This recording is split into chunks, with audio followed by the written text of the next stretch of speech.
Bien, bonsoir et surtout bienvenue ici. Bienvenue et surtout heureux que vous nous accueilliez chez vous. Donc, je m'appelle Frédéric Barriot, je suis membre de l'équipe du Centre Justice et Foi. Ce soir, j'aurai l'honneur et surtout le bonheur d'animer cette soirée consacrée au développement régional, organisée conjointement avec le Carrefour international Bas-Laurentien pour l'engagement social et le Mouton Noir. Je me réjouis aussi de vous voir si nombreux ce soir. C'est aussi et surtout une immense joie pour moi de me retrouver dans cette belle région où plongent mes racines et mon histoire familiale. Ma mère est en effet native du Bas-Saint-Laurent, plus précisément du village de Saint-Éleuthère sur les rives du lac Poinégamouk.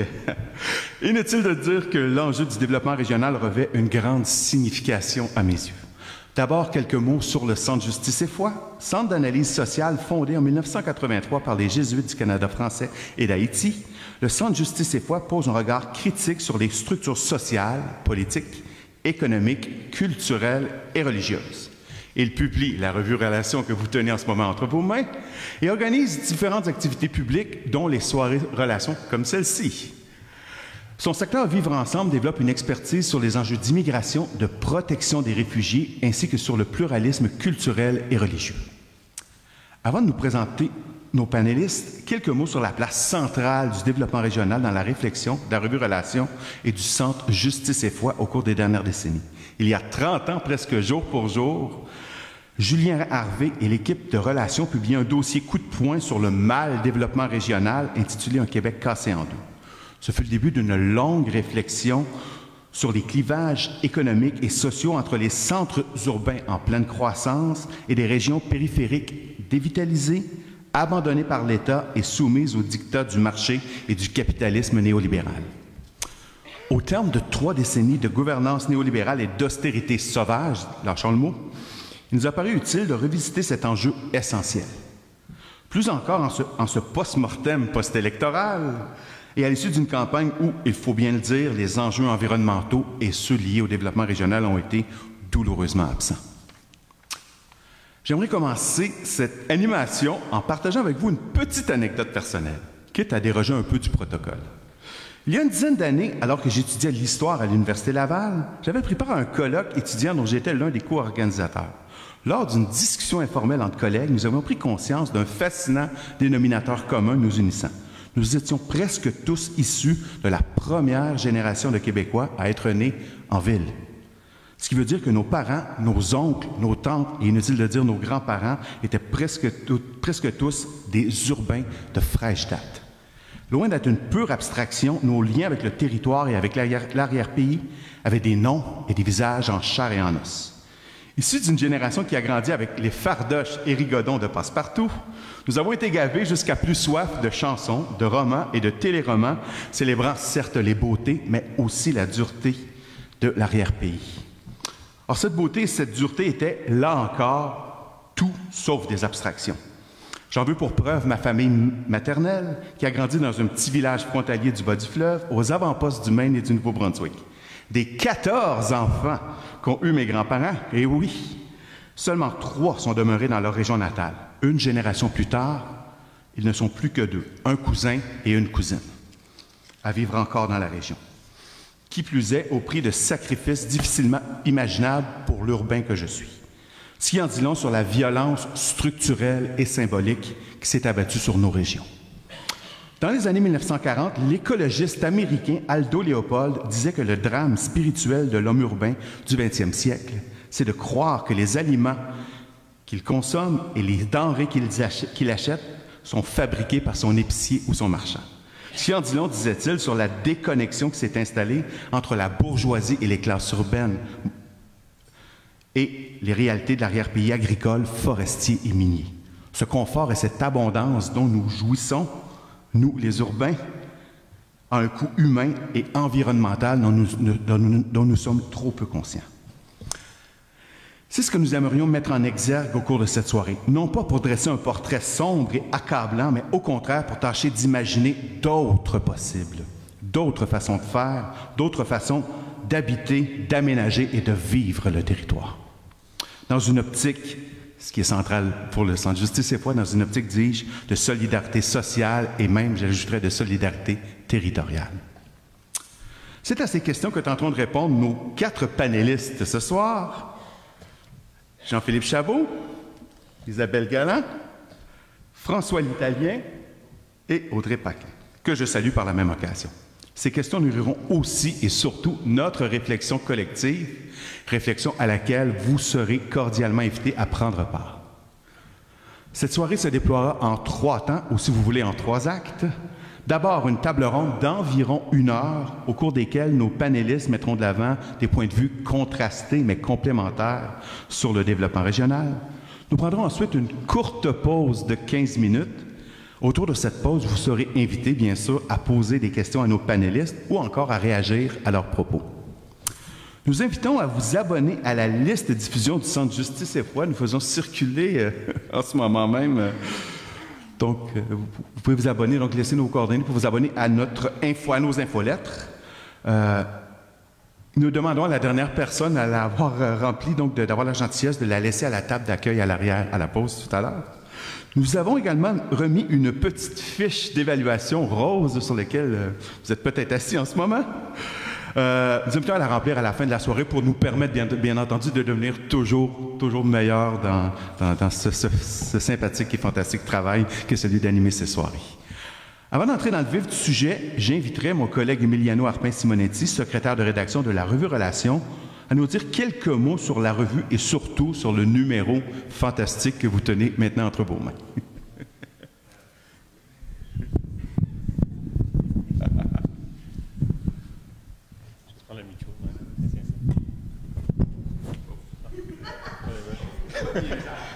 Bonsoir, bonsoir. Merci beaucoup de nous accueillir d'abord. Mon collègue Frédéric a bien résumé en fait le parcours intellectuel, historique dans lequel s'inscrit ce numéro de Relations qu'on vient de sortir, c'est-à-dire dans le prolongement du numéro Un Québec cassé en deux que Relations a sorti en 88, puis qui a été le premier d'une série de 4 ou 5 numéros. En fait, je me souviens plus, on en a fait plusieurs. Sur la thématique du mal développement, en fait, du mal développement régional. Donc, c'est ça, on a voulu revenir sur ce dossier-là, mais surtout, après 30 ans, mais surtout après une quinzaine d'années de régime libéral, puis en particulier de régime austéritaire, si on veut, plus précisément dans les 4 dernières années. Étant donné tous les leviers de développement économique puis développement social qui ont été soit abolis, soit amputés dans les différentes régions du Québec. Oui,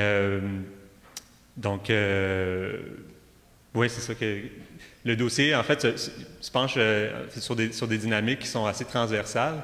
Ne porte pas sur des régions, sur des cas, des études de cas, des cas précis. Donc, c'est pour ça qu'on a voulu aussi organiser des soirées ici, entre autres, pour discuter avec vous, puis avec des gens qui vivent la réalité, la réalité ici dans le Bas-Saint-Laurent, pour qu'on puisse en discuter ensemble. Et on a fait aussi une soirée à Trois-Rivières il y a quelques semaines dans la même optique. Donc, voilà, je ne tarderai pas plus. Je vais laisser nos panélistes discuter, puis merci d'être venus. Oui, puis je vais faire le petit pitch de vente. On offre un spécial pour l'abonnement ce soir. Si vous vous abonnez pour 1 an à la revue Relations, on vous offre 3 numéros des anciens numéros qui sont sur la table ce soir. Donc, voilà. Merci, bonne soirée. Merci. Donc, on va enchaîner avec le panel. Je vous présente notre premier panéliste, François l'Italien, sociologue de formation, spécialiste des enjeux de développement régional. Il est chercheur à l'Institut de recherche en économie contemporaine. Dans le sillage de l'article qu'il signe dans le plus récent numéro de Relations, nous lui avons demandé de mettre en lumière les effets pervers du néolibéralisme sur le développement régional. Oui? Oh, pardon. Es-tu trop proche? OK, désolé. Mais non sans esquisser quelques alternatives à ce modèle néolibéral d'aménagement et d'occupation du territoire. Désolé.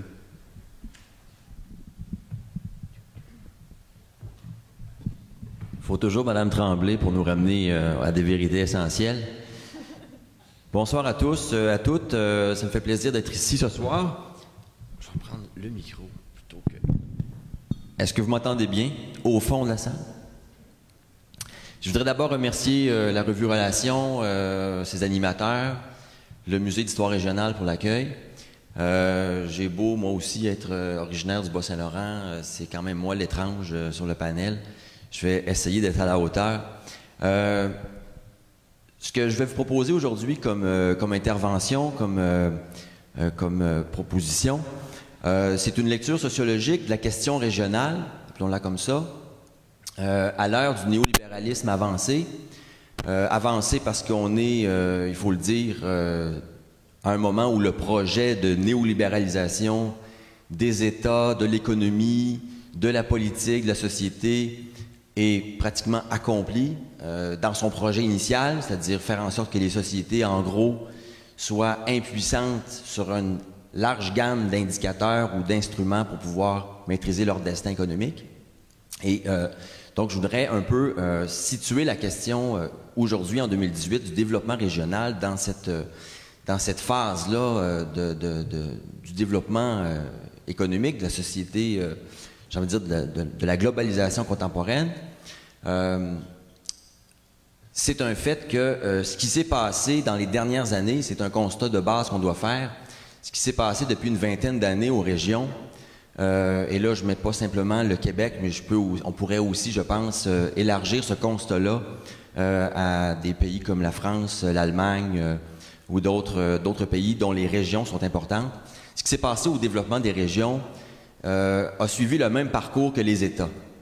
Les États ont été, grosso modo, assujettis à un système de puissance privée, globalisé, transnational, capitaliste, qui aujourd'hui règne en maître et fixe l'agenda de ces États-là. Évidemment, les régions qui sont déjà, d'une certaine façon, assujetties à l'État, sur un certain nombre de données de base, se trouvent encore plus assujetties dans ce contexte-là, évidemment parce que leur interlocuteur privilégié qui était l'État, quand il s'agissait de revendiquer davantage de pouvoir, d'aller chercher des marges de manœuvre pour pouvoir faire cheminer des projets vers d'autres échelles que simplement locales ou simplement artisanales pour qu'elles puissent être porteuses d'un autre modèle, évidemment, quand notre interlocuteur de base se dissout, lui-même accepte d'être subordonné à un autre maître qui est impersonnel, global, dans plusieurs sites qu'on ne peut pas identifier, qui est non imputable, qui n'est pas élu démocratiquement, ça devient d'autant plus difficile pour des personnes qui revendiquent la capacité des régions de se maîtriser elles-mêmes. Donc, ce qui s'est passé aux régions, c'est ce qui s'est passé aux États. Ça, je pense, c'est le premier constat qu'on doit faire. On ne peut pas passer à côté de ça puis se dire, on va penser maintenant à la région en faisant abstraction du reste. Faire abstraction du reste, c'est très dangereux parce que ça nous condamne à ne pas avoir les yeux en face des trous et de ne pas avoir surtout la riposte politique nécessaire pour faire front contre cette nouvelle donne-là. Un constat aussi comme ça, dans l'analyse non simplement des pratiques et des discours sur le développement régional, je constate avec d'autres que les concepts simplement de tout ce qui concerne la critique du néolibéralisme a un peu disparu du décor. On est aujourd'hui sur des problématiques beaucoup plus sectorielles, beaucoup plus pointues, beaucoup plus locales, et tout ce qui concerne l'analyse des structurels, des mécanismes de subordination, de domination économique, ont comme un peu disparu de la carte. Vous allez dire, c'est normal, puisque dans le projet du néolibéralisme, c'est de rendre normale cette situation-là, d'invisibiliser la domination, de rendre le néolibéralisme comme l'eau pour les poissons, d'en faire quelque chose, autrement dit, qui est une donnée naturelle. Mais je constate quand même qu'on en parle moins. Puis ça, c'est un problème. Ça soulève à tout le moins une série de questions. Et je pense que c'est ce genre de questions-là qu'on va devoir reposer à l'avenir si on veut vraiment prendre les questions régionales au sérieux. Alors, au Québec, comment la néolibéralisation avancée s'est traduite? Frédéric en a déjà un peu parlé, et Emiliano dans l'introduction du super bon numéro. En fait, le gouvernement libéral qu'on a eu pendant 15 ans et qui va peut-être, c'est peut-être du vieux vin dans des nouvelles bouteilles, bon, ce à quoi on va être confronté dans les prochaines années, mais ce qu'on peut dire avec certitude, c'est que les 15 dernières années ont été marquées par une politique de développement économique, une politique d'État au Québec qui non seulement, acceptait le fait que le néolibéralisme était une nouvelle donne, mais en plus a contribué à accélérer ce phénomène-là, puis à l'intensifier à l'égard de la société québécoise. Philippe Couillard s'en est jamais caché. Sa lecture de chevet, c'est The Fourth Revolution, un ouvrage de pop économie qui a été rédigé par 2 économistes anglais, qui dit en gros quoi? Qui dit les États, depuis les années 80, sont dans une guerre de tous contre tous pour pouvoir éviter de se retrouver dans la cave du palmarès global des États et de faire partie du club select des États déchus. Des shit hole countries, comme l'appelait le président des pays du Sud ici, qui est au sud du Québec. Donc, il y a une lutte de tous contre tous parmi les États et toutes les sociétés doivent rivaliser entre elles pour pouvoir justement éviter de se retrouver dans le pétrin. Et pour ça, ils doivent exiger de leur économie, de leurs institutions, de leur société, un effort de mobilisation totale qui les empêche précisément de déchoir dans cet endroit-là. Comme il n'y a plus de règles qui tiennent, comme le commerce international est régi d'abord par des grands investisseurs puis par des grandes variables globales, ben, il n'est plus question de trouver un arrangement ou une architecture qui permettrait d'équilibrer les forces.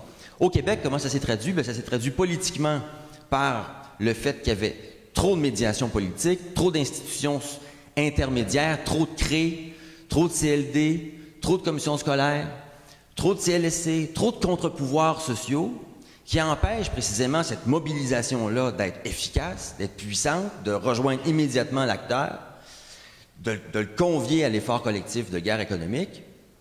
Et évidemment, dans les régions, ben, on le sait tous, les CRE qui ont été une espèce de symbole du développement régional, qui n'était absolument pas la panacée, mais qui ont quand même contribué à faire avancer un certain nombre de dossiers, ont été abolis par le gouvernement même qui les avait mis en place. Pas le même gouvernement, mais le même parti. Qu'est-ce que ça fait aujourd'hui? Résultat des courses, on abolit ces institutions sociales intermédiaires-là, qui étaient supposées être des leviers de développement, puis on laisse les régions se dépatouiller seules, en leur disant, vous devez maintenant vous brander. Dans la globalisation, les régions sont des territoires, ce ne sont pas des régions d'un État, ce sont des territoires, et elles doivent se dépatouiller en trouvant une niche dans la demande globale de produits. Et ceux qui ont, les territoires qui ont le malheur d'être dans la production de commodités, ben, ils vont devoir rivaliser avec la Chine, ou le Venezuela, ou le Nicaragua, ou tout dépendamment de quelle commodité on produit. Est-ce que c'est du papier, est-ce que c'est du métal, etc. Donc, on doit brander, ce qui veut dire qu'on doit faire migrer notre structure économique et sociale locale vers des trucs différenciatifs qui vont nous singulariser dans l'espèce de magasinage global des investisseurs puis de l'élite qui va vouloir aller tantôt faire du yoga sur les pentes de l'Himalaya, tantôt aller se faire dorer la couette dans un spa au nouveau Club Med qui va apparaître à la petite rivière Saint-François, au Mont-Tremblant. Il y a des enclaves du différenciatif qui naissent un peu partout. Ça, c'est un signe très clair qu'il y a un abandon d'un développement cohérent à l'échelle régionale et nationale qui se fait.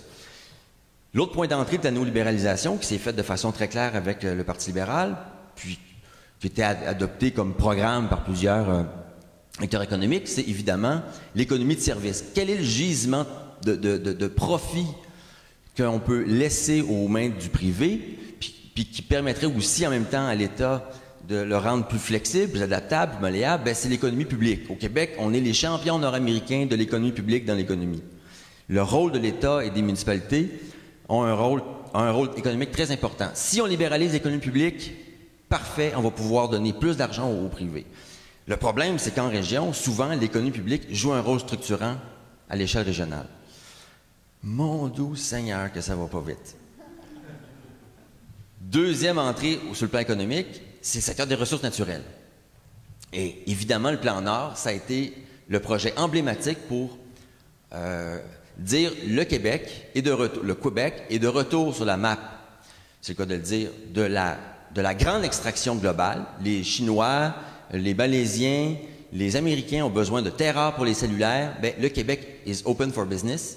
Et on va libéraliser le nord du Québec pour pouvoir laisser aux investisseurs puis aux extracteurs la possibilité, sur le marché global du minerai, la possibilité d'extraire sans compensation, sans redevance, sans exigence de transformation, etc., etc.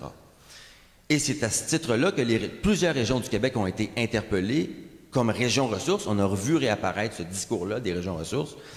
C'est un retour en arrière, c'est une régression extraordinaire. Dans le discours public, puis dans la manière de se représenter de ce que c'est une région.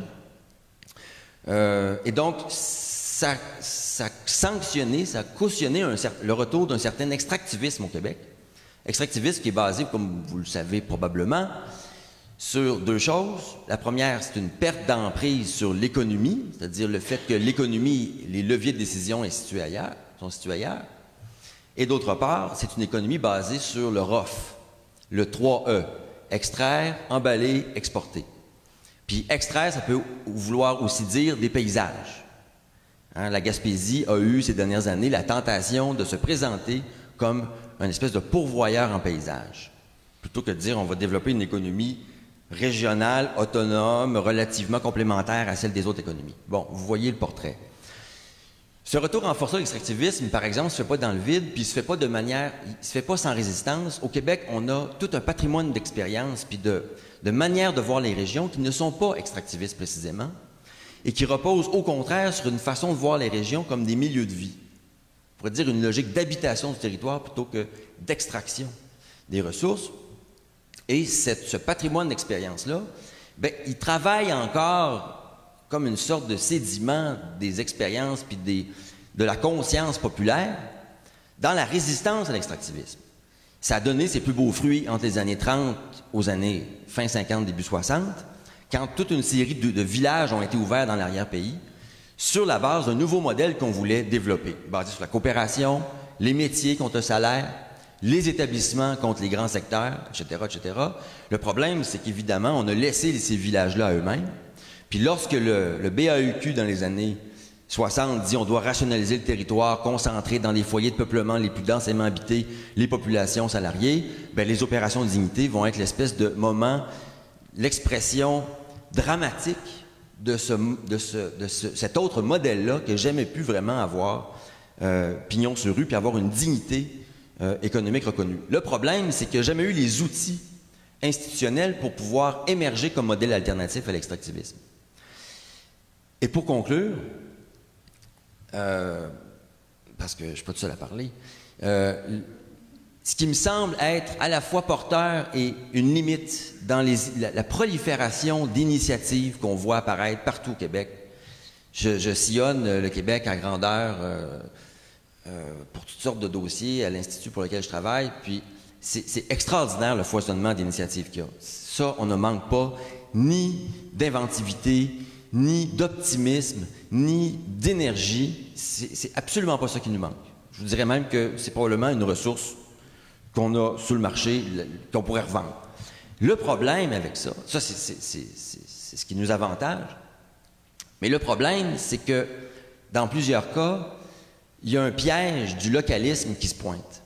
L'essoufflement du modèle que dans les années 30, aux années 60, on a voulu mettre en place était précisément lié au fait qu'il n'y avait pas de relais institutionnel, de politique pour pouvoir donner à ces modèles-là les capacités d'émerger comme contre-modèles efficaces, au-delà des individus qui le portaient.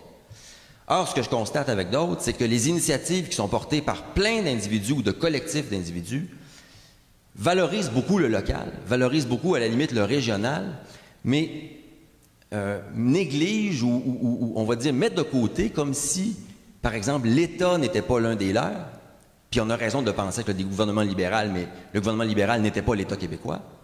Bien, on a tendance à penser qu'on n'a pas besoin de ces relais institutionnels-là pour faire lever ces projets-là à une autre échelle, puis les présenter comme une alternative globale qui s'impose aujourd'hui au moment où on doit faire une transition écologique radicale de la société. Ça ne se fera pas à l'échelle locale, la transition, ça va se faire à l'échelle nationale et internationale, dans une dialectique entre les deux niveaux. Voilà.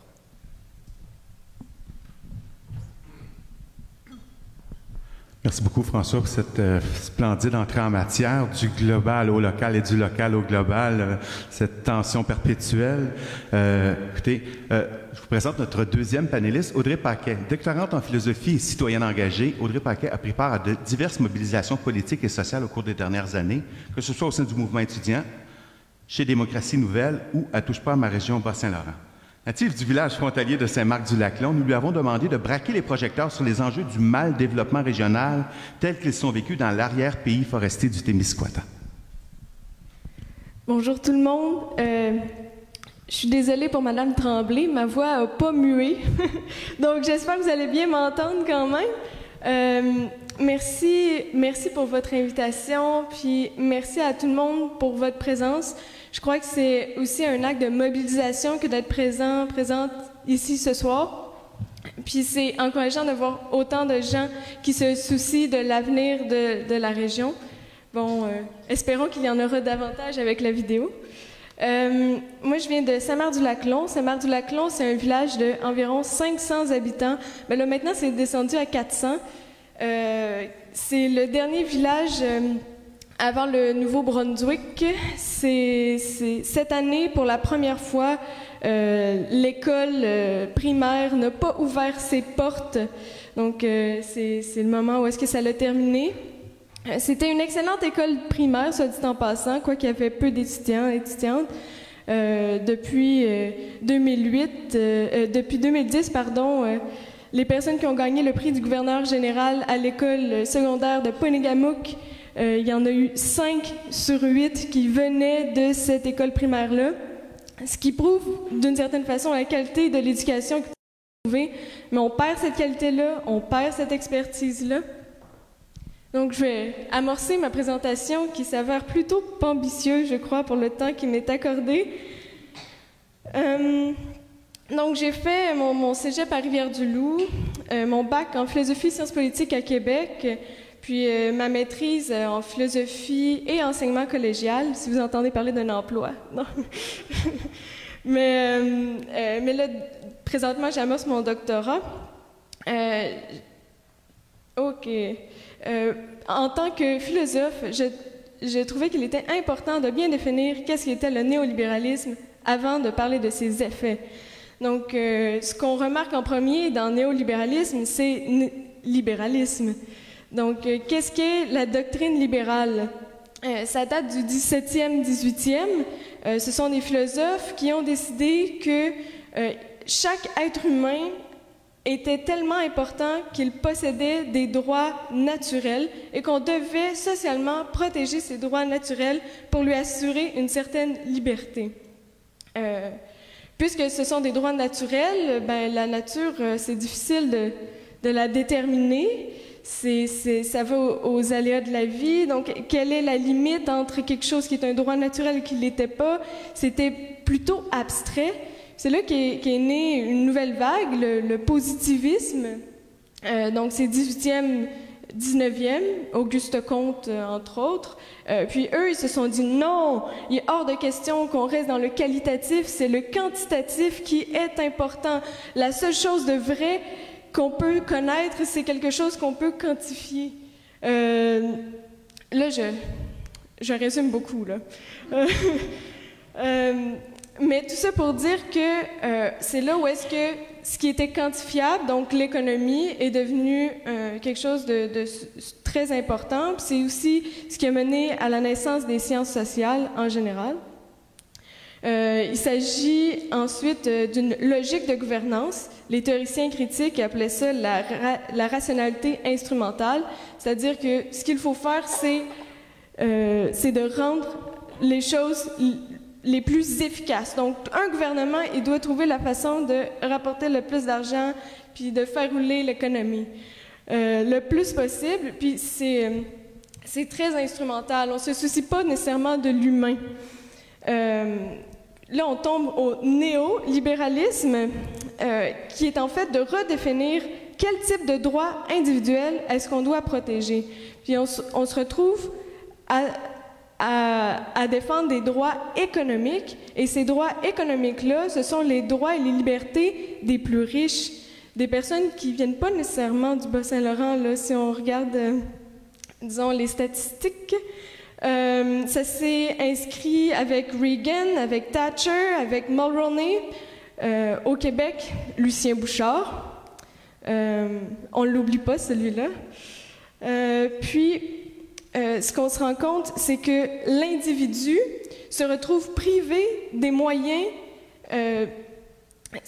L'individu ça encourage une dynamique où est-ce que chaque individu est face lui-même contre le système, contre les services publics. Il doit se battre pour y accéder, il doit se battre pour essayer de trouver son chemin pour pouvoir avoir accès à ce qui, normalement, lui serait dû selon ses droits, entre guillemets, naturels ou selon les différentes chartes des droits et libertés. Puis ça isole les gens, puis ça fait aussi en sorte que les gens sont trop occupés à essayer de trouver un moyen de survivre, puis n'ont pas le temps de se mobiliser. Il faut qu'ils fassent à souper le soir, il faut qu'ils se lèvent le matin de bonne heure pour aller travailler pour un salaire de misère. Ce qui est souvent le cas. Parce que maintenant que je passe au point suivant...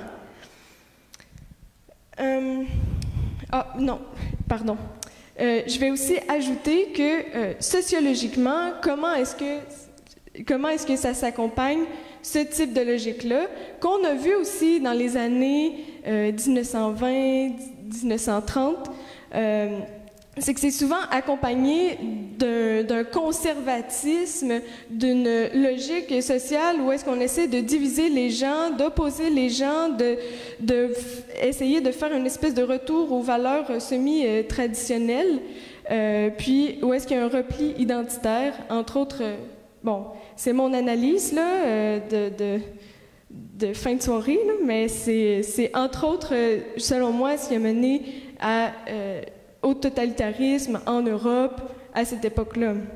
Là, maintenant, c'est la nouvelle vague, il va falloir faire attention. Voilà. Donc, Touche pas à ma région. Touche pas à ma région, c'est né en 2014. C'était surtout des personnes qui étaient mobilisées pendant la grève de 2012. Il y a eu beaucoup de mobilisation à Rimouski, surtout. Moi, à l'époque, j'étais à Rivière-du-Loup, mais je voyageais. Ça représente 2573 personnes qui ont aimé la page, 1391 personnes en date de tantôt qui étaient dans le groupe Facebook. D'ailleurs, c'est une bonne idée de liker la page et de rentrer au sein de cette communication-là. C'était surtout en réaction à la délocalisation et à la centralisation de plusieurs pouvoirs régionaux, de plusieurs services régionaux aussi, donc c'était vraiment des coupures. C'est là où est-ce que les écoles sont fermes. Les CLSC ferment dans la région de Pointe-Gamouk, c'est ça qui se passe. Les services à la natalité sont plus disponibles dans certaines régions, ce qui rend le vieillissement de la population très difficile à contrer. C'était mené aussi avec le sentiment d'abandon, avec l'espèce de perte d'autonomie puis d'expertise régionale, entre autres au niveau des centres de recherche en environnement. Il y a eu beaucoup de coupures sous l'ère Harper, puis après sous l'ère Couillard. Mais bon, c'est juste la rigueur budgétaire. Puis ce qui est important de noter avec Touche pas à ma région, c'est que c'est une initiative citoyenne. Les autres pages Touche pas à ma région, c'était souvent des initiatives d'élus, tandis que celle-ci, ce sont des gens qui se sont greffés, les élus se sont greffés à cette initiative-là, puis on a pu construire ensemble un réseau de communication qui est quand même intéressant. Ça rejoint les gens en périphérie, ça rejoint les gens aussi dans les centres urbains du Bas-Saint-Laurent. Puis je trouve que c'est assez important de pouvoir avoir des outils de communication pour pouvoir s'inspirer des différentes initiatives. Puis comme le territoire est tellement grand, on n'a presque pas le choix de se servir du web pour pouvoir transmettre les informations, essayer de transmettre les mobilisations. Parce que c'est difficile, admettons, quand tu es plusieurs villages de 400 habitants, 000 habitants, de pouvoir faire des grosses mobilisations. Là, tu ne changeras rien si c'est comme ça. Au niveau du Bas-Saint-Laurent, ce qu'on remarque aussi, c'est que là, je peux vous montrer les statistiques, là, mais les régions où est-ce que il y a le revenu minimum le plus bas, le Témiscouata se classe bon dernier avec, en 2013, avec 20 359 $ de revenus disponibles par ménage, par habitant. C'est le plus bas. C'est suivi par l'Îlet. Ensuite, là, je remonte dans la chaîne. Là. Donc, c'est Témiscouata, l'Îlet, les Basques, Montmagny, Kamouraska, Charlevoix-Est, Rivière-du-Loup et Charlevoix. On s'entend que c'est relativement géolocalisé au Bas-Saint-Laurent.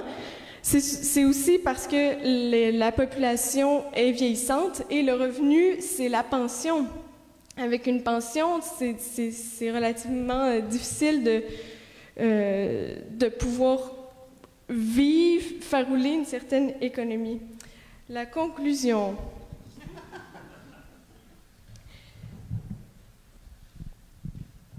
Il y a plusieurs problèmes au niveau du développement. Quand on parle de développement, c'est qu'il y a quelque chose au Bas-Saint-Laurent qui est vraiment spécial, c'est le fait qu'on a accès à des gens, mais qui sont de tous les horizons, qui sont riches, qui sont pauvres, qui sont ci, qui sont ça. Chacun compte pour quelque chose, ce qu'on ne retrouve pas ailleurs. Puis, ce qu'on voit aussi, c'est qu'il y a beaucoup de changements dans les rapports saisonniers. Le Bas-Saint-Laurent, pendant la période des sucres, c'est pas le même Bas-Saint-Laurent pendant le tourisme, c'est pas le même Bas-Saint-Laurent à la rentrée scolaire. Donc, il y a aussi un grave problème dans la logique du développement de ne pas considérer le fait que c'est saisonnier. Puis, j'ajouterais enfin que ce qui fait beaucoup, beaucoup mal à la région, ce sont les coupes dans les services publics. Puis ça, c'est gouvernemental. Les conditions de travail des gens qui sont là, qui travaillent pour les aînés, sont déplorables. Il y a personne qui fait ça. Le salaire minimum, tu peux pas vivre avec ça quand tu dois payer ta maison, ton chauffage, puis ta voiture pour te déplacer. Je suis désolée Je vais conclure là, mais vous me poserez des questions. Merci. On a parlé de coupures, de compression budgétaire, on a parlé de dévitalisation. Ça me permet de faire le pont. Donc, effectivement, au cours des derniers mois, il y a plusieurs mouvements sociaux. Moi, j'ajouterais ma année, certains ajouteraient décennies. Hein? Donc, différents mouvements sociaux ont braqué les projecteurs sur les impacts désastreux des mesures d'austérité des dernières décennies sur de vastes secteurs de la collectivité. On a eu un bel exemple ici dans le Témiscouata. Plus encore dans les régions, dites périphériques, hein? Quoique j'aime pas beaucoup le mot. Donc, la gouvernance néolibérale et les mesures d'austérité ont été également immensément dommageables pour les femmes québécoises et plus encore sur celles vivant en région. Aussi, avons-nous demandé à Isabelle Galland, agente sociopolitique au Centre des femmes de la Métis, d'analyser les enjeux de développement régional dans une perspective féministe, en braquant les projecteurs sur les réalités bas-laurentiennes, mais aussi sur les mobilisations des femmes du Bas-Saint-Laurent pour y faire face. Merci, bonsoir. Ma voix a mué, mais j'ai une petite extinction de voix qui traîne, donc je vais essayer de me rendre au bout de mon intervention. Je vous demande de votre indulgence. Merci Frédéric pour l'invitation. Ça me fait extrêmement plaisir d'être avec vous ce soir. Je vais essayer d'être quand même optimiste par rapport à ce qui se passe au niveau du développement régional pour les femmes. Mais je vous dirais que pendant que j'ai fait l'exercice là, de ramasser un petit peu mes idées puis de ramasser un petit peu les informations au niveau des coupures en conditions féminines au Bas-Saint-Laurent, c'est assez déprimant comme exercice parce que j'ai des collègues ici d'ailleurs qui sont dans la salle qui ont travaillé dans les dernières années à la table de concertation des groupes de femmes. Et puis, je vous dirais qu'on a eu des années extrêmement difficiles depuis 2014 en conditions féminines, partout au Québec, mais spécifiquement au Bas-Saint-Laurent. Pour nous, les groupes de femmes, l'austérité ou la rigueur budgétaire, hein, comme certains préfèrent l'appeler, c'est vraiment, c'est pas une politique économique, c'est vraiment une vision idéologique du néolibéralisme. Puis on est vraiment en résistance par rapport à ce courant-là. Je vous dirais que les groupes de femmes ont cette culture-là de lutte, de résistance, mais que les dernières années ont été éprouvantes et que nous sommes un peu fatigués. On rit, mais c'est pas drôle. Oui, on rit de fatigue, on rit jaune un petit peu. Dans un premier temps, ce que je vous propose de faire, c'est un petit peu l'état des lieux des pertes qu'on a eues en conditions féminines, en égalité homme-femme au Bas-Saint-Laurent. Ensuite, je vous propose de continuer avec les dimensions sexistes de l'austérité. C'est sûr qu'il y a des dimensions aussi qui sont racistes, homophobes, classistes aux mesures d'austérité, mais comme moi, je travaille plus en conditions féminines, je vais m'orienter là-dessus. Puis, pour terminer, je vais vous exposer un petit peu les résistances féministes qu'on a mis en place au Bas-Saint-Laurent au cours des dernières années. Je pensais qu'il y en avait plus que ça. Quand j'ai fait le listing, je me suis dit, on est tellement en mode de survivance qu'on a de la difficulté à organiser nos luttes puis à notre analyse critique. Donc, c'est très difficile. Ça vous déprime pas trop? Donc, pour les pertes, les dernières années, comme je vous dis, ont été difficiles. On sait que 80% des emplois dans le domaine de la santé, de l'éducation et du communautaire sont occupés par les femmes. Ça, c'est pas une statistique pour le Bas-Saint-Laurent, c'est partout au Québec. Et ce sont clairement les principaux secteurs qui ont subi le régime minceur des dernières années. Il y a beaucoup de femmes qui ont perdu des emplois de qualité au Bas-Saint-Laurent dans la dernière décennie. Et celles qui sont restées ont clairement vu leurs conditions de travail se détériorer. Il y a des femmes qui sont dans le milieu de la santé, dans le milieu de l'éducation, qui se ramassent avec des conditions de travail qui sont inacceptables, disons-le, des épuisements professionnels, une augmentation du niveau de stress, de l'anxiété. C'est des personnes qui doivent intervenir avec des personnes et qui sont elles-mêmes épuisées et à bout de souffle. Donc, on peut se questionner sur la qualité aussi qu'on offre comme service aux personnes qui sont malades, aux aînés, puis aux enfants qui sont dans notre système d'éducation. Les conséquences aussi des coupures dans les services publics, on les voit dans le milieu communautaire, qui est aussi porté majoritairement par les femmes. Milieu communautaire, tout le monde ici a sûrement fréquenté un organisme communautaire dans sa vie, une maison de jeunes, une maison des familles. On parle des organismes en défense de droits, d'aide au logement, les organismes femmes, bien sûr, les centres de femmes, les maisons d'hébergement. Ils sont partout sur le territoire et ils sont bien implantés dans les localités, dans nos diverses municipalités. Quand le secteur public est engorgé parce qu'il n'y a pas de personnel puis il n'y a pas d'argent, ben les gens se retrouvent dans le milieu communautaire. Le milieu communautaire a pour mission de travailler à la transformation sociale. On a une mission de service, mais on a aussi une mission de transformation sociale. Quand on est mobilisé à juste répondre aux besoins des personnes qui sont en détresse, on n'est pas en train de faire de la transformation sociale, on est en train de rendre un service à un individu. On n'est pas en train de faire une démarche d'empowerment où on passe du je au nous, on éteint des feux. Et c'est ça qu'on fait beaucoup dans le milieu communautaire dans les dernières années. Et il y a de l'épuisement professionnel aussi dans le milieu communautaire, je ne le vous cacherai pas. Et une particularité peut-être pour la région, au Bas-Saint-Laurent, la population est vieillissante. Là, les statistiques nous le démontrent. Là. Audrey parlait des populations qui vivent des pensions et tout ça au Témiscouata. Bien, ça fait que les personnes vieillissantes qui n'ont pas leur place dans le service public sont relayées dans la sphère intime, hein, les proches aidantes. Les aidantes naturelles, on les appelle plus comme ça parce qu'on s'est aperçu que c'était plus surnaturel que naturel d'être proche aidante. On les appelle les proches aidantes. C'est qui les proches aidantes? C'est des femmes dans la grande majorité des cas. Donc, quand l'État se désengage, ce que ça fait, c'est que c'est relayé dans la sphère intime. Donc, les enfants malades, les aînés, tout ça, les femmes sont vraiment captives de la sphère privée à mettre leur énergie à prendre soin des proches. Il faut que quelqu'un le fasse et ces femmes-là, les proches aidantes, le font avec beaucoup d'amour et beaucoup de dévotion. Mais pendant qu'elles font ça, elles sont pas en train de travailler, de prendre du temps pour elles, d'agir comme actrices dans leur développement de communauté. Il y a eu vraiment, on a parlé des craies qui sont disparues. Monsieur l'Italien disait c'est pas une panacée. C'était pas une panacée, les craies, c'est vrai, mais pour les groupes de femmes, un peu. C'était vraiment un organe où on avait un siège, d'ailleurs en conditions féminines au conseil d'administration qui était là depuis 2004. Et il y avait un siège aussi qui était réservé aux organismes communautaires. Donc, ce que ça faisait, c'est qu'on était capable d'influencer vraiment la planification stratégique régionale de l'intérieur. On n'était pas des groupes extérieurs qui essaient de faire du lobby pour orienter des choses, faire des pressions. On était vraiment là où les décisions se prennent et on avait une reconnaissance aussi de partenaires privilégiés. Donc, avec la dissolution des CRE, ça s'est tombé. Et, oui, déjà 5 minutes. Et aussi, ce qui est arrivé, c'est que les CRE géraient les ententes de service du secrétariat en conditions féminines.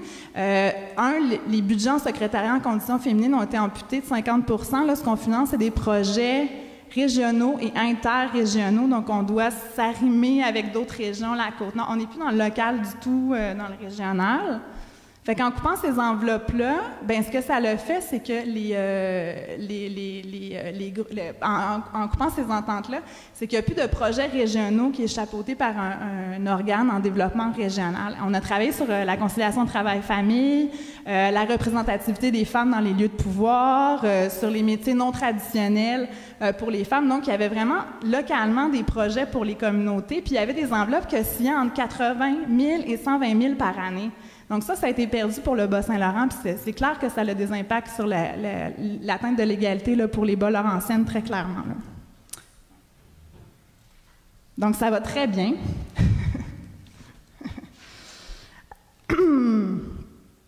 Autre chose aussi, lors de la dernière vague de décentralisation, les groupes féministes ça j'en ai déjà parlé, je m'excuse, je me mêle dans mes notes. Les comités consultatifs famille-ville, oui, ça c'est super important d'en parler.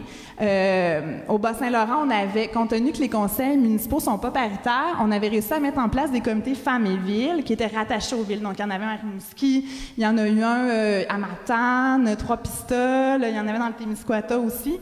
Ça permettait à des femmes élues, des femmes qui n'étaient pas élues, de se familiariser avec la fonction politique, mais ça permettait aussi à des conseils qui étaient loin d'être paritaires, majoritairement masculins, d'avoir un point de vue en conditions féminines et féministes. Fait que ces comités consultatifs-là ont vraiment eu une influence sur des projets d'urbanisme, des projets de toponymie. On se disait, il n'y a aucun nom dans ce village-là qui porte le nom d'une femme qui a contribué à l'histoire. Tu sais, on peut-tu comme valoriser aussi le travail des femmes dans notre patrimoine historique? Donc, c'était vraiment des trucs hyper concrets. Là, on ne parle pas de l'égalité dans un concept flou. Là, on est dans le territoire, on est dans le développement régional. Et ça, compte tenu que les enveloppes ont été coupées, bien, ça fait que les centres de femmes puis la table de concertation des groupes de femmes ont laissé aller ça. Donc, on perdu ça aussi. Donc, il n'y a plus de comité, ou très peu. Je pense qu'il y en a un encore à Saint-Pascal qui est toujours vivant, qui est tenu un petit peu à bout de bras. Voilà. Donc, ça prend beaucoup d'énergie refaire des partenariats. Puis, quand tu n'as plus de crédibilité aussi, dans le sens que quand tu n'es plus assis à la table où se prennent les décisions, bien, tu es toujours en réaction. On n'arrive pas à être en proactivité puis à influencer directement quand les décisions se prennent. On reçoit les décisions puis on dit « Ah, OK, là, il n'y a vraiment pas d'analyse différenciée selon les sexes qui a été appliquée. Ça a vraiment des impacts, mais on est toujours en train d'essayer de rattraper des choses. Puis on nous écoute si on a envie de nous écouter. Puis si on n'a pas envie, bien, on laisse tomber le point de vue féministe. Puis c'est pas toujours de la mauvaise foi, mais quand les gens sont aussi en survie puis en train d'essayer de faire du développement économique, puis on s'entend-tu que l'égalité homme-femme, c'est quelque chose que tu mets sur ton bureau, puis ça reste parfois des vœux pieux, puis tu dis on le fera quand on aura éteint nos propres feux, tu sais. Donc, c'est vraiment des grosses pertes pour les groupes de femmes. L'austérité, boy! Bon, ben, je ne parlerai pas de la dimension sexiste de l'austérité parce que je suis persuadée qu'on la connaît. Là, je pense qu'on a entendu assez parler dans les dernières années. Je vais passer ce point-là. Mais c'est juste pour vous dire que des politiques d'austérité, ça atteint spécifiquement les femmes et que même si Carlos Letao et tous les dirigeants de ce monde nous disent que ce sont des outils technocrates et neutres, qui sont pas genrés, qui visent un équilibre budgétaire, L'ONU tire la sonnette d'alarme partout dans le monde pour dire que lorsqu'il y a des politiques d'austérité, c'est les femmes qui sont les plus touchées par ça. Donc, c'est pas vrai que c'est neutre et qu'il n'y a pas d'impact spécifique pour les femmes. On a juste à voir les investissements qu'on fait au niveau économique. C'est dans le plan Nord, les infrastructures, l'extraction minière. Les femmes sont cantinières et font des ménages à l'hôtel dans des villes où le coût de la vie a augmenté de manière faramineuse. Il y a une augmentation du travail du sexe, il y a une augmentation de la violence conjugale, des agressions sexuelles. Fait qu'on précarise les femmes, puis d'un autre côté, où est-ce qu'on investit, puis on nous dit « Hey, wow, on a des beaux projets », c'est des projets qui enrichissent les hommes et qui précarisent encore les femmes qui vivent dans ces régions-là, la Côte-Nord, pour ne pas la nommer. Donc là, j'ai conclu pour vrai. Moi, je suis habituée d'être en résistance, hein? Non, non. Les règles, là, des fois, non. Je voulais vous dire que les Centres de femmes du Québec, à chaque année, pour terminer avec une résistance, on fait une semaine d'action tannante. Donc, au mois d'avril, on est allé militer devant le bureau du ministre d'Amour. On est allé militer devant le palais de justice de Rimouski aussi pour... Notre slogan, c'était « L'austérité est une violence faite aux femmes ». Et c'est vraiment quelque chose qu'on désire porter, continuer à porter nos résistances. Ça nous oblige, par contre, à prendre une position de recul puis réorganiser nos luttes. Mais il ne faut pas oublier qu'à chaque fois que les femmes, où il y a des lieux ou des espaces où les femmes sont égalitaires, où les femmes s'émancipent, tout le monde y gagne dans la société, tout le monde est gagnant. C'est pas un combat de femmes, ça devrait pas l'être, et c'est pour ça que ça devrait être quelque chose qui est porté par tout le monde, dont les organes de développement régional. Merci, merci.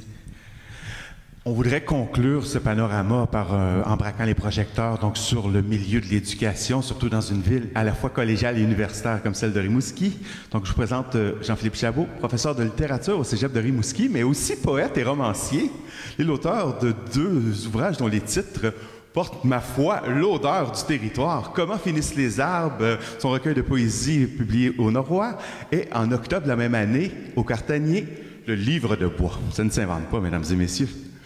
Il est aussi et surtout l'auteur d'un volumineux rapport de recherche sur les conséquences du néolibéralisme et des mesures d'austérité des dernières années sur le réseau collégial en général et celui des régions en particulier. Nous lui avons donc demandé de réfléchir avec nous à ces enjeux.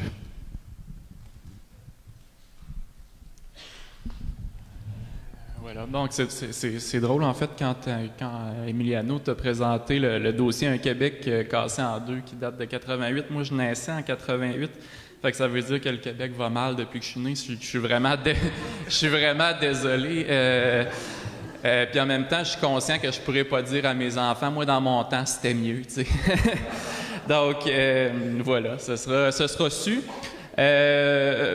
Partant du rapport qu'on a rédigé pour le compte de l'IREC et de la Fédération des étudiants et étudiantes du Québec, on s'était dit d'entrée de jeu qu'on voulait pas réitérer ce qui se fait à peu près tous les 4 ans, c'est-à-dire les cégeps, c'est important parce que économiquement, regardez, ça apporte ceci, cela, et tout ça est très quantifiable, là, comme disait Audrey tout à l'heure, c'est très important que ça soit quantifiable, sinon c'est un peu, passez-moi le mot, de la merde. Donc, je vais, étant donné que j'ai senti ce besoin-là de l'expliquer, que c'est quantifiable et que c'est bon, les cégeps, quand j'ai fait mon entrevue avec Marc-Olivier Vallée pour le document qui est paru dans la revue Relations le mois passé, ou ce mois-ci, je ne m'en rappelle plus, j'ai senti ce besoin-là d'exprimer les grandes lignes de la dernière recherche de KPMG sur l'importance. KPMG, ça, c'est les CEUS qui sont spécialistes en évasion fiscale, là. Ils ont fait une recherche sur les retombées économiques des cégeps au Québec.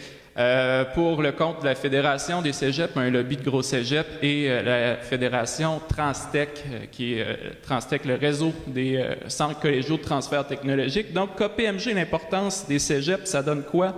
Si tu détiens un DEC par rapport à quelqu'un qui détient un DES, ben tu gagnes 560 000 $ de plus par vie que tu vis. Fait que si tu en vis 2, c'est 2 fois ça. Ça donne quoi? Ça donne 210 millions de dollars de plus dans les poches des entreprises. De l'argent sonnant et trébuchant, mesdames et messieurs, ça donne 6,5 milliards de dollars de gains de productivité dans la société québécoise. Ça donne 1,3 milliard dans les poches des entreprises qui font affaire avec les centres collégiaux de transfert de technologie. Ça donne 2 milliards aux employés et fournisseurs des CCTT. Ça donne, en plus de ça, 1,7 milliard de plus pour les contribuables qui pourront contribuer davantage et être heureux qu'il y ait plus de contributions. Et donc, en veux-tu des chiffres en v'là, je vous en ai donné. Et donc, oui, on peut conclure que les cégeps sont importants. Et c'est sur cette base-là, donc, que je pars et que, en fait, je vous demande pourquoi est-ce que c'est si important que ça, qu'on se répète aussi souvent que les cégeps sont importants. C'est à cette question, donc, que je vais tenter de répondre j'espère que tu vas cacher tes papiers parce que je te jure, je vais me perdre. Raison probable numéro 1 que je veux avancer, c'est qu'on a un modèle différent. Quand on a créé les cégeps, on était très conscient qu'on ne voulait pas une petite affaire, on voulait une révolution. On a opté pour un modèle qui est différent. Il n'est pas comme celui de la mère patrie française. Il n'est pas comme celui de nos voisins, tu as dit tantôt, François, les pays du Sud d'ici. Il n'est pas comme celui des pays du Sud d'ici, nos voisins, les États-Unis. Il n'est pas non plus comme la noble tradition britannique de notre bonne reine. Puis il n'est même pas, en plus, comme celui de l'Ontario. Fait qu'on ne pourrait même pas se comparer comme du monde d'un débat électoral. Bref, c'est différent, les cégeps, et c'est bien ça le problème, parce que ce qui est différent, ben, c'est toujours suspect. Raison probable numéro 2, et c'est celle-là que je vais approfondir avec vous, parce que je suis un peu tanné de cabotiner. Pour la société d'aujourd'hui, en fait, les cégeps, à mon sens, c'est un grain de sable humaniste dans l'engrenage néolibéral. La création des cégeps, et là, je sens le besoin de remonter vraiment à l'origine. Donc, depuis que le monde est monde, la création des cégeps se fixait un certain nombre d'objectifs qui étaient, entre autres, d'élever la moyenne de fréquentation scolaire, d'assurer à tous et à toutes un meilleur enseignement et d'allier la formation générale et la spécialisation. Et donc, c'était un enseignement qui devait avoir lieu partout sur le territoire pour tout le monde, qui allait être, oui, spécialisé, mais aussi général. Puis c'est encore un peu ça, en fait, qu'on constate dans le réseau collégial, mais force est de constater qu'on les perd un peu et que tout ça s'égrène tranquillement depuis, aujourd'hui, 50 années, qu'on célèbre, mais qu'on commémore un peu en même temps, je dois le rappeler. Donc, en gros, si on se replonge dans le report parent, ce qui ressort vraiment le plus, c'est un idéal humaniste. Puis je vous en lis d'ailleurs un bout pour que vous sentiez vraiment l'essence, l'espèce d'état d'esprit qui était palpable à l'époque. Je vais reprendre mon souffle aussi, puis peut-être une gorgée d'eau à part de ça. Alors, je suis le rapport parent. On peut dire qu'une économie industrialisée et compétitive appelle une éducation plus longue pour tous. Ajoutons tout de suite que ces exigences de l'économie moderne rencontrent heureusement le point de vue de la philosophie spiritualiste, selon lequel la société doit donner à toute personne humaine l'occasion de se développer intellectuellement aussi bien que physiquement et moralement. Il faut affirmer hautement que chaque personne a droit d'accéder aux divers univers de connaissances, de développer pleinement ses aptitudes, d'exercer toutes les dispositions de son intelligence.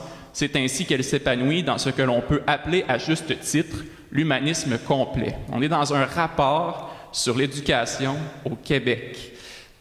C'est qu'à l'époque, en fait, il y a tout un éparpillement, si on se replonge dans le contexte, il y a tout un éparpillement des programmes de formation. On a le cours classique, oui, mais on a aussi plein d'écoles de métiers, des instituts spécialisés, et vraiment la qualité de l'éducation, ça varie d'une place à l'autre, et c'est jamais la même chose qui se passe. Et là, on veut en fait tout rapailler ça et créer pour tout le monde, sur tout le territoire, une éducation de qualité, variée, multiple, diversifiée, etc. Je vous en lis un autre bout. Donc, sur le programme d'éducation, à plus proprement parler, il faut à la fois donner une meilleure formation générale à tous les élèves et leur faire commencer plutôt des études spécialisées. Il s'agit là d'une plus grande complémentarité et plutôt d'une complémentarité que d'une opposition.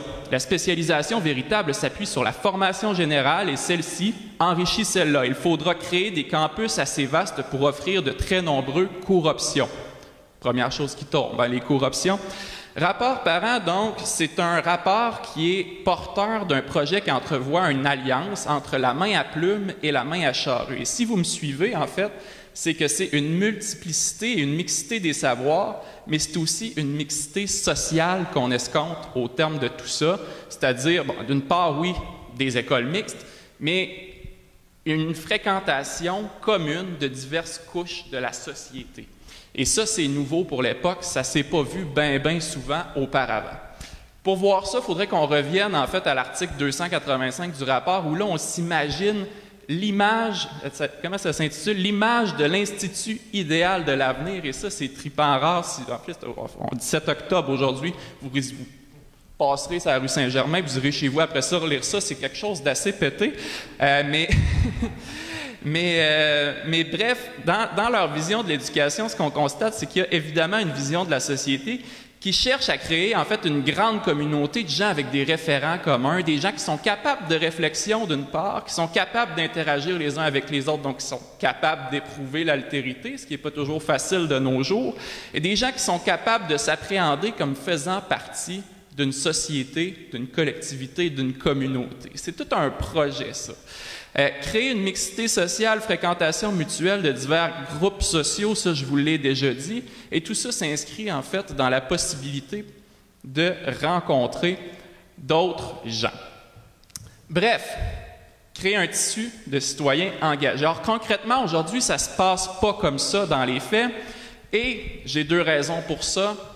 D'abord, les 2 découlent des attaques du néolibéralisme. La première de ces raisons-là qu'on peut observer concrètement, c'est un changement de gouvernance à l'échelle du réseau des cégeps, c'est-à-dire en 67, on allait consulter, oui, les groupes socio-économiques, mais parmi tout un tas d'autres groupes pour déterminer la composition du conseil d'administration. De nos jours, on va déterminer 2 personnes de concert avec les groupes socio-économiques et on va réserver en plus de ça 2 sièges au conseil d'administration pour des gens qui sont dans les entreprises de la région. Qu'est-ce que ça donne? Bien, concrètement, vous avez à Rimouski le VP de TELUS qui est président du conseil d'administration. Je peux vous dire qu'on a un excellent programme en télécommunication. On a même des bourses pour les étudiants qui veulent s'y inscrire. Deuxième élément de faute, et c'est là que je vais prendre un petit peu plus de temps, c'est qu'on voit mollement, depuis le début des années 80, le développement de créneaux régionaux dans le développement des cégeps. Créneaux régionaux, ça rejoint un peu avec l'idée de se brander en tant que région.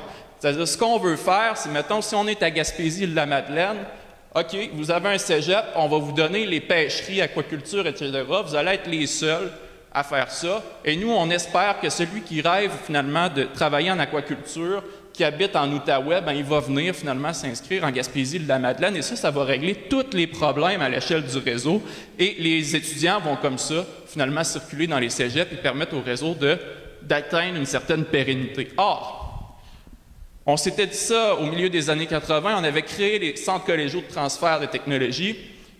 Début 2002, baisse de l'effectif étudiant, commission de l'éducation sur la fluctuation de l'effectif étudiant. On a des gros problèmes de financement des cégeps, surtout en région, parce qu'on a une formule qui est très compliquée, qui fonctionne bien si on est en période de croissance démographique. Dès qu'il y a une petite baisse, la formule fait que les cégeps sont définancés. Et définancés, ça veut dire qu'ils n'ont plus d'argent pour assurer leur mission première. Bref, on se demande quoi faire. On dit, OK, on va accentuer finalement cette notion de créneau-là. On se met, grosso modo, à en créer davantage. Et là, je ne suis pas en train de dire que ce n'est pas une bonne chose, les créneaux. Je veux dire, des fois, ça fonctionne, des fois, ça ne fonctionne pas. Mais c'est qu'on est en train de soumettre, en fait, le fonctionnement du réseau des collèges au fonctionnement de l'économie. Et si vous regardez, bon, par exemple, il y a quelques années, ça fonctionnait très bien, l'aluminium. Vous allez à cette île, on a des programmes de transformation, de tout ça, trucs de minerais, secteur minier. Bien, Aluminerie Alouette, bien sûr qu'ils vont payer une partie d'un pavillon pour finalement faire former leurs employés. Avec finalement le gros tag Aluminerie Alouette sur le pavillon, et ça va être parfait, ça c'est de la belle philanthropie. En retour de ça, par contre, vous regardez au cégep de la Gaspésie des Îles-de-la-Madeleine, qui avait une spécialisation en foresterie. Allez revoir les rapports de 2009, après un peu post-crise, conflit du bois d'œuvre, juste après le dépôt du rapport Coulombe en 2004-2005. Sacrifice, ça a failli passer, cégep de la Gaspésie des Îles-de-la-Madeleine. Hein? Il y avait plus d'enseignants qu'il y avait d'étudiants dans le programme et les cours se donnaient une session sur 2, 3, 4, 5, ça dépendait. Donc, développement régional, développement créneau, bonne idée, je ne sais pas. Mais tout ça, bref, ce que ça engendre, c'est un effet domino. On dit à combien? 2 minutes. Ah, je recommence après.